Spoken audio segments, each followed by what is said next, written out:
분위기 바꿔볼게요. 아니 제목만 봐도 진짜 섬뜩한데 근데 영화처럼이란 얘기가 그 무슨 말일까? 진짜 실제 있었단 얘기일까요? 전혜연 평론가님. 그렇습니다. 영화는 영화인데 범죄 스릴러 영화 같은 계획을 세운 남성이 있었습니다.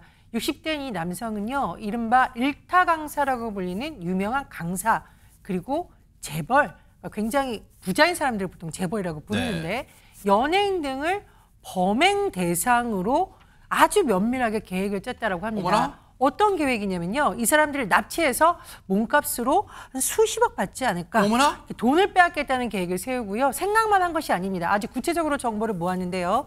인터넷을 검색해서 범행 대상자에 대한 정보, 예를 들면 집 주소, 어머나? 차량 번호까지 수집했고요. 심지어는 마취제를 살 수 있는 구입처를 찾아내서 그것을 열심히 메모하면서 범행 계획을 짜고 있었다고 어머나 합니다. 세상에. 아니 이 얘기만 들어도 벌써부터 부들부들 막 떨리고 불안감에 그러는데 이게 지금 장난 같아 보이지 않고 지금 뭔가 하나씩 차근차근 지금 이 실행을 옮기는 거잖아요 지금.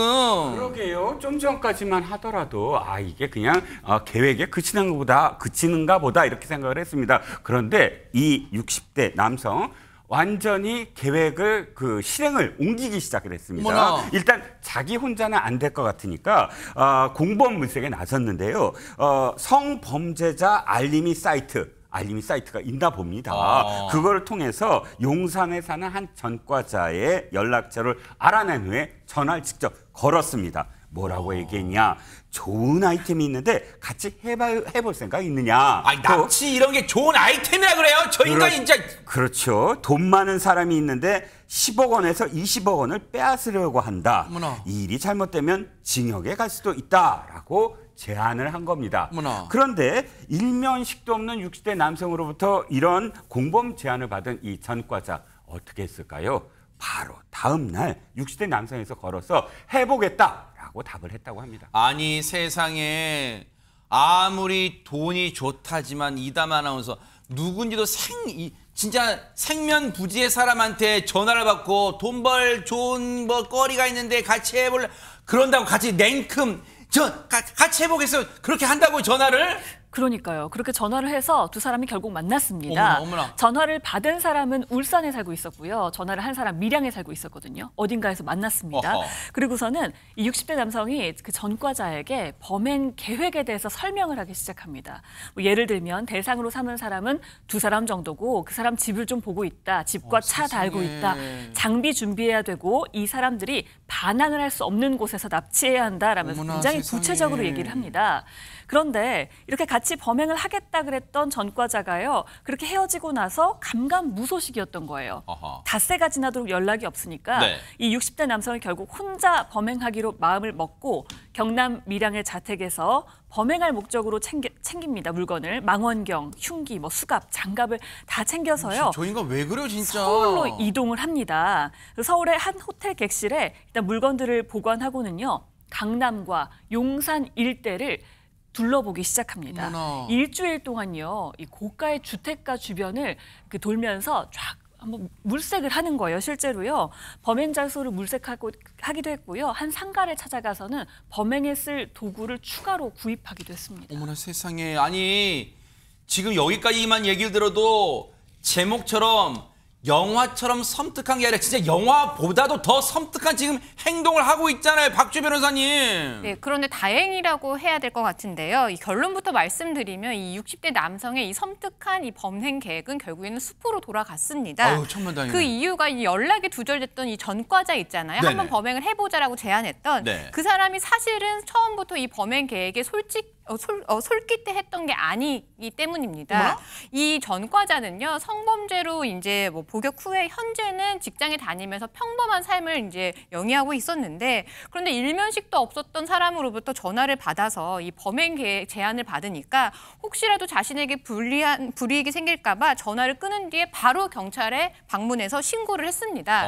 그리고 이 남성을 잡아야겠다라는 생각으로 이 만나자고 했던 거고요. 네. 그래서 실제로 어떤 계획이 있는지 들어봤던 겁니다.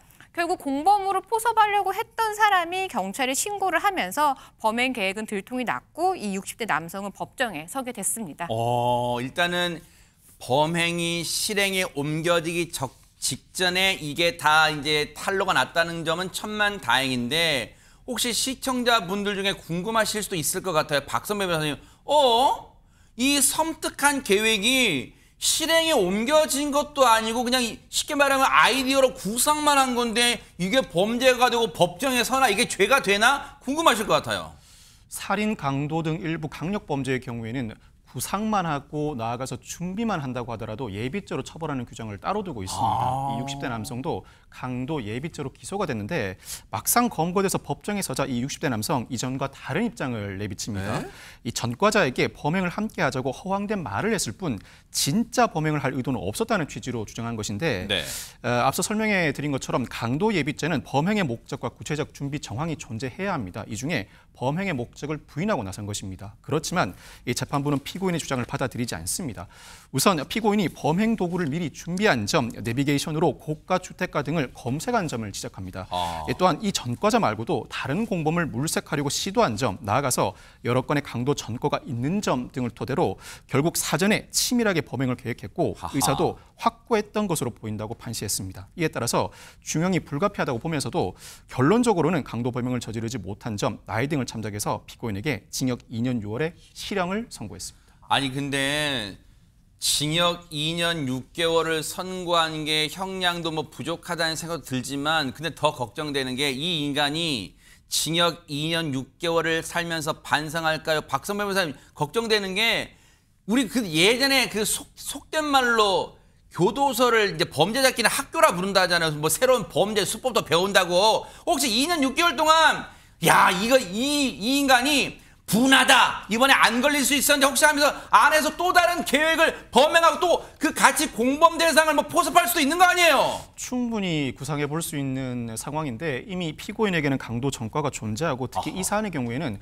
제대로 실행도 해보지 못한 상태에서 검거돼서 실형까지 선고받았습니다. 네. 잘못된 생각을 가지자면 자신은 상당히 억울하다는 원한 감정에 휩싸일 가능성이 상당히 높습니다. 이에 따라서 출소 이후에 또 다른 범행을 저지를 가능성이 상당히 농후한데 네. 이를 감안해서인지 재판부도 이 사건의 실형 선고를 하면서 재범의 위험성을 감안해 위치 추적 전자발찌 부착 명령을 선고하기도 했습니다. 잘했어요. 역시. 아마 네. 복역 이후에 일정 기간, 즉 상당 기간 위치 추적 전자발찌를 착용한 상태로 생활해야 할 것으로 보입니다. 정말 나쁜 마음 먹으면 반드시 잡힌다는 거. 그 마음만 먹어도 강력범죄는요 잡힌다는 거 보여주는 그런 판결이었습니다. 반성 진짜 하기 바랍니다.